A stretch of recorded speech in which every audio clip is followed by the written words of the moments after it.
Welcome back, Jinjer fans. Continuing with Wallflowers, breakdown track by track, disclosure. Let's do it. After three, two, one, go.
Performance of a crude brain in an awkward dance of the brainwash and design. Follow me, follow me, follow me. Don't bother me, don't bother me. Follow me, follow me, follow me. Don't bother me, don't bother me. Come on, let's make this my game. If you really feel no goddamn shame, what a shaman theater in front of a camera. You're playful and beauteous, but he got no stamina. If knowledge is power, then ignorance devours you. Your mind is a shadow as a model of the hard summer day.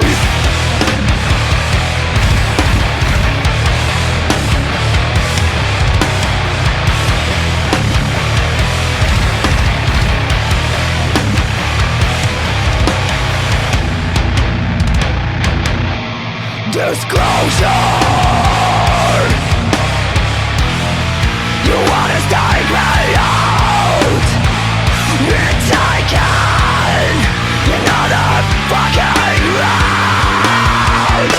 Disclosure.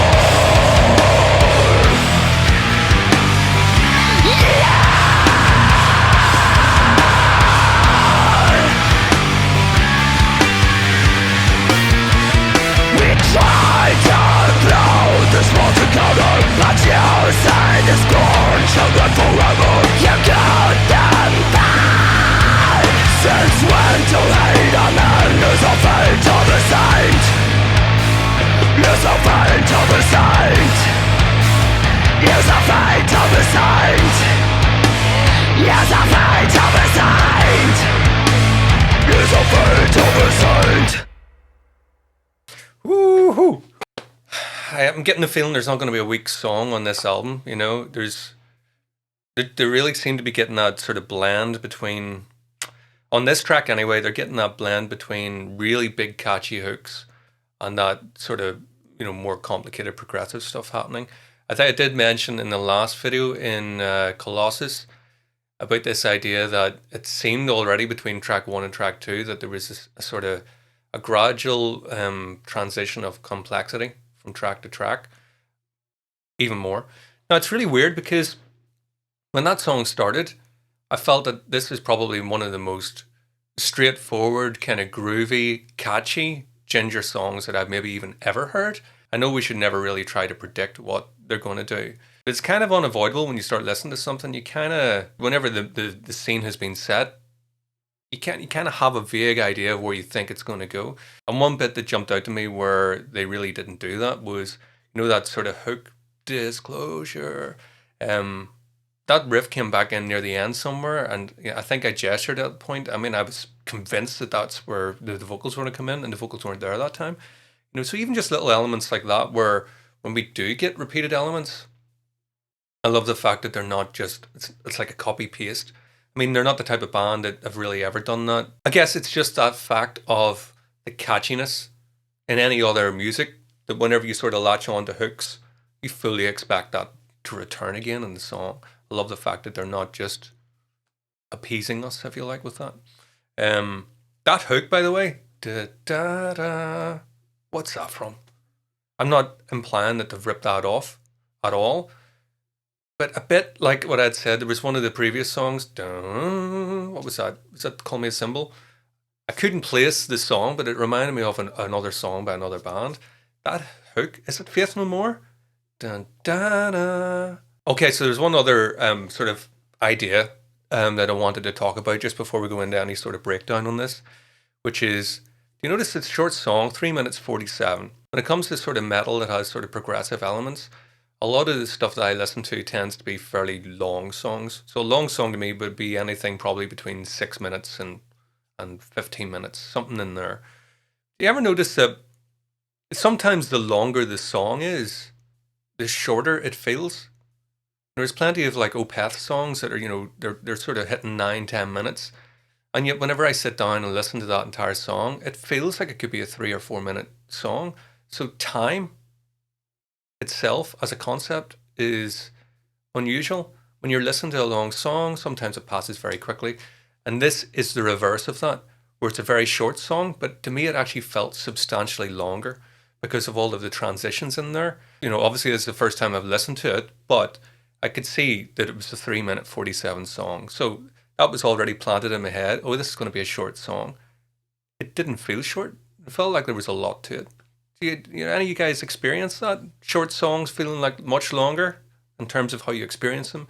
Long songs passing you by. Just that little idea came to me when I was listening to it. I mean, I've noticed that concept before, but I don't think I've ever talked about it with Jinjer, or possibly even ever on the channel. Okay, so here we go.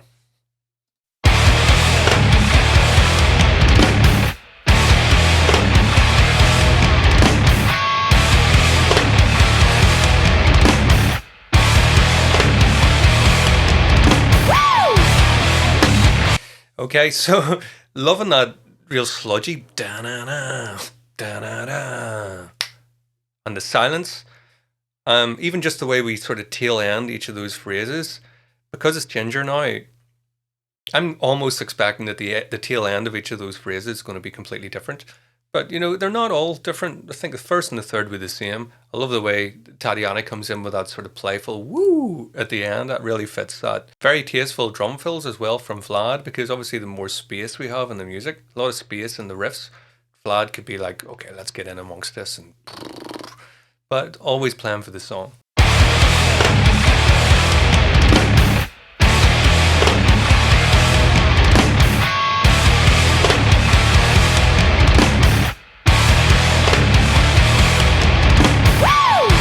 Am I right in saying that Vlad did 4 of the same? It's pretty much unheard of. So the alteration was more in bringing Tatiana in, and also the high, sort of the filling in the silence on the guitar. This almost feels like this could be a single to me. I can imagine this song having a very sort of wide appeal to a lot of people. Very easy to sort of get into that groove, The first couple of songs, I obviously love very extreme metal as well, so it feels appealing to me. I don't have any difficulty getting into it, but I would imagine this would have a sort of wider appeal. It's probably easier to digest if you're not sort of used to hearing all the crazy blast beats and the sort of full-on assault stuff.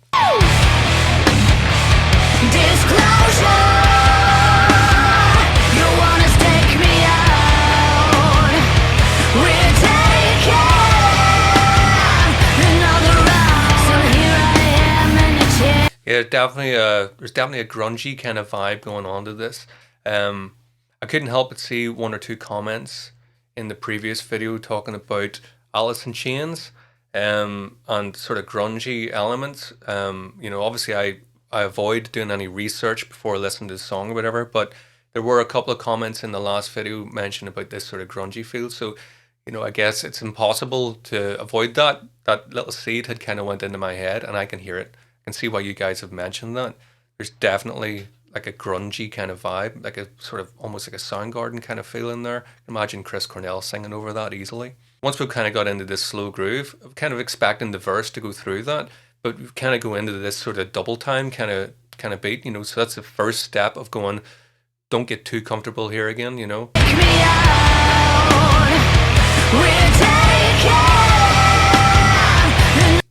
Again, I know I probably mentioned this on most of them now, of the first couple of songs. There's a big Pantera vibe in that. That phrase, apologies for my poor singing, but just to show you what I'm talking about. I mean, that's Phil Anselmo kind of stuff, isn't it? It's got that sort of bluesy kind of feel. That's straight up a blues scale there, that's a flat and fifth. Na-na-na. And obviously Pantera had that kind of bluesy stuff going on, and especially some of the early stuff, like off Cowboys from Hell, Oh, I think I might have found that, like, da-da-da. It is Pantera. I'm broken. I'm broken.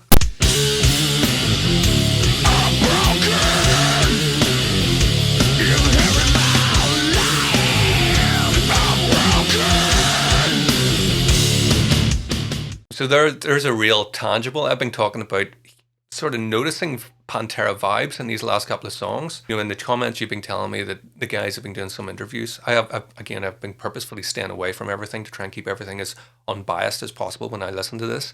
So I know you guys are far more informed about kind of what to expect with the music.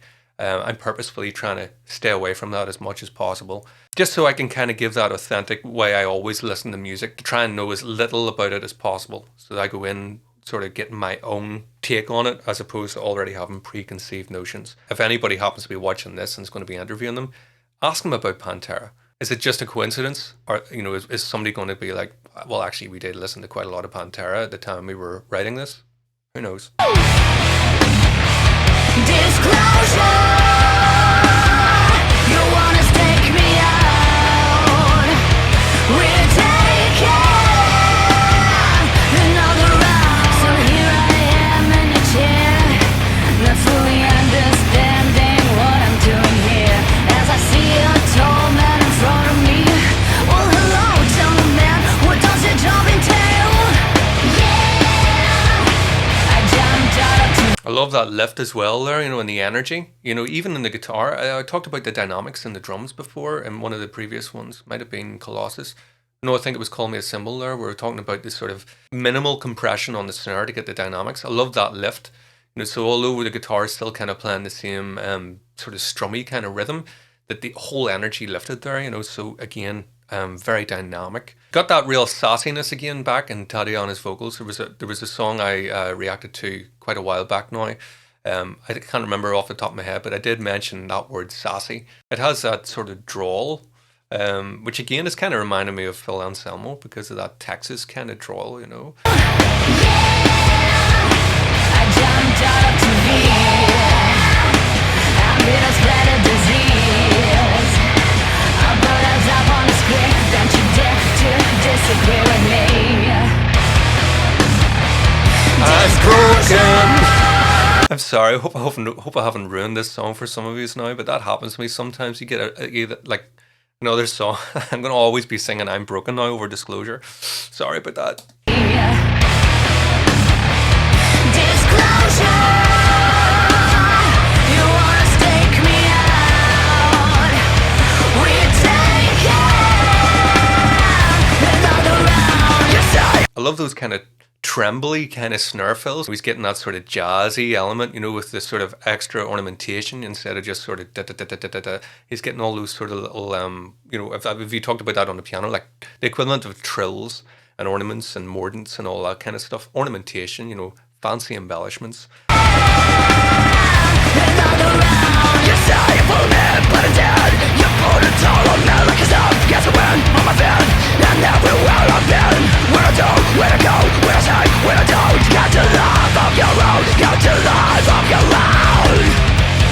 Lovely groove shift in that there. The riff in there reminds me of like Testament or something. Or possibly even something like off Heartwork by Carcass. At this point, you know, I realize that I've been talking a lot about older bands. I guess I can't help but make that connection. You know, whenever I've listened to most of Jinjer, I haven't really thought, oh, that sounds like this band or sounds like that band. This does sound like, it sounds undoubtedly like Jinjer. But with these songs, I do feel like they're kind of wearing some of their influences on their sleeves a wee bit, which I'm perfectly fine with, you know, because I'm a fan of all of that stuff. So I love the fact that they're sort of, it sounds like they're sort of drawing on that. I think it's unlikely to be purely coincidence. You know, I think it's highly unlikely that the guys in the band aren't familiar with those sort of albums. So they're bound to have some sort of influence on what they're doing. But this does feel a wee bit like a homage to some degree, that's sort of blended with, you know, the fact that they're doing their own take on it. Come on, let's play this mind game. Like there, that's pure Jinjer, you know. Come on, let's play this mind game. If you really feel no goddamn shame, such another's performance of a crude pain in an awkward dance of the brainwash and design. Follow me, follow me, follow me. Don't bother me, don't bother me. Follow me, follow me, follow me. Don't bother me, don't bother me.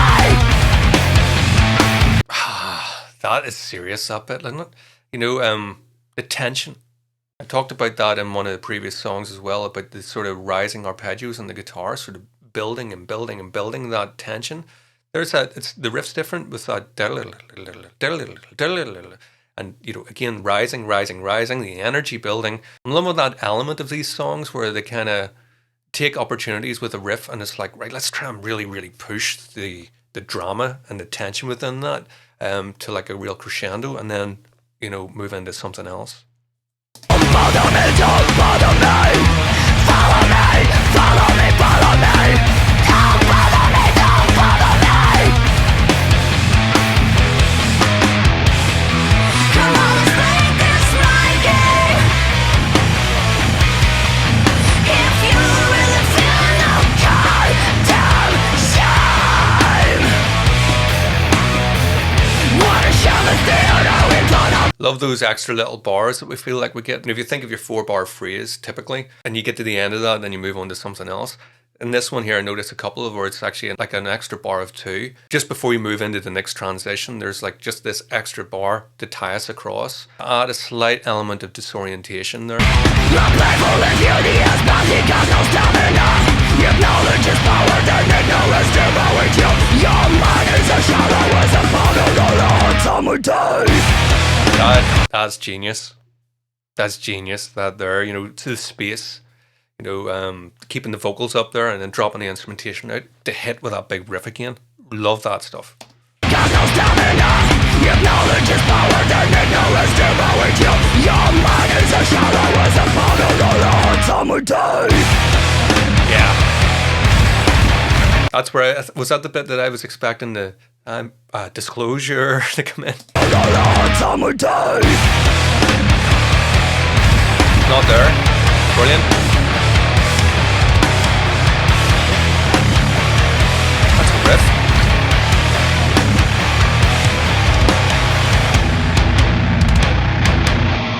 Disclosure. You wanna stay me out. Okay, so there's another sort of compositional technique that I've noticed in previous songs where they're moving from, like, you know, bars of 4 into bars of 3. You wanna stay me out. You're taking another fucking round. Disclosure.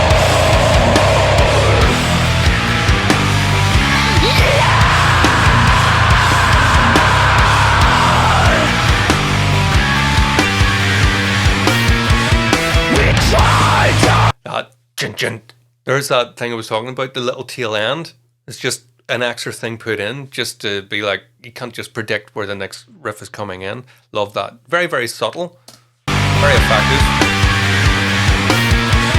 We try to blow this world together, but you say this born children forever. You got them back. Since when to hate a man is a fate of a saint. Is a fate of a saint. Is a fate of a saint.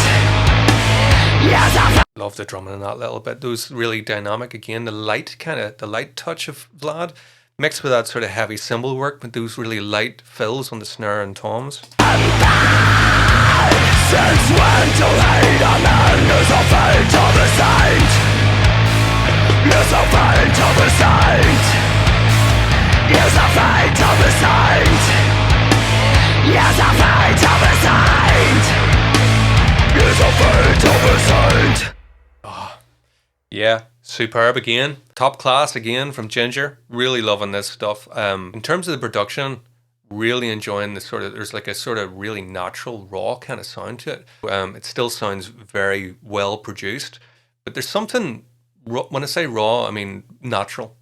You know, there's a real natural sound, which isn't all that common in sort of modern metal productions now. You know, again, we talked about sort of the stripping of dynamics. I actually think the drums are a big part of this that lend itself to that, because there's no overly compressed or like a triggered kind of sound on the drums. So I think the fact that the natural dynamics in the drums are so present, it stops it from being one of those sort of clinical kind of productions that you do hear a lot, especially in like those, what would say, like metalcore bands and so on, you know, that they intentionally sort of strip out the dynamics of the drums. I love the dynamics of the drums in there. It's much more of a roller coaster, much more emotion going on, you know.